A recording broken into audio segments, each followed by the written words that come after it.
Fidel Castro உயிரோடு இருந்திருந்தால் தமிழீழ மண்ணில் தலைவர் பிரபாகரனோடு போராடி இருப்பார். ஆக இந்த புரட்சியில் பூத்த பூமியில் எல்லாம் நம்முடைய இன விடுதலைக்கு ஏன் எதிர்த்தன? அறிவார்ந்த தமிழர்கள் எண்ணி பார்க்க வேண்டும். உலகில் தமிழன் வாழாத நாடு என்று உலக பந்தில் எதுவும் கிடையாது. ஆனால் தமிழனுக்கு என்று ஒரு நாடு என்று உலகில் கிடையாது. காரணம் ஏன்?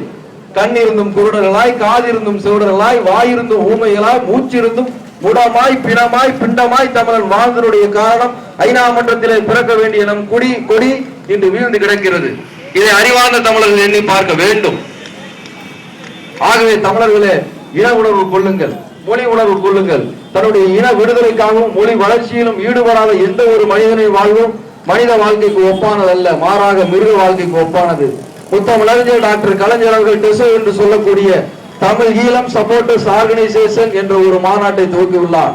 தமிழர்களாகிய நாமெல்லாம் கட்சி பாராமல், ஜாதி பாராமல், மதம் பாராமல் தமிழன் என்ற ஒற்றை சொல்லில் அனைவரும் கூட வேண்டிய இடம் டெசோ மாநாடு. இதை அறிவார்ந்த தமிழர்கள் எண்ணி பார்த்து அனைவரும் இன உணர்வோடும் மொழி உணர்வோடும் அனைவரும் ஒன்றாக கூற வேண்டும் என்று கூறி நல்ல வாய்ப்புக்கு நன்றி பாராட்டி விடைபெறுகிறேன். நன்றி, வணக்கம்.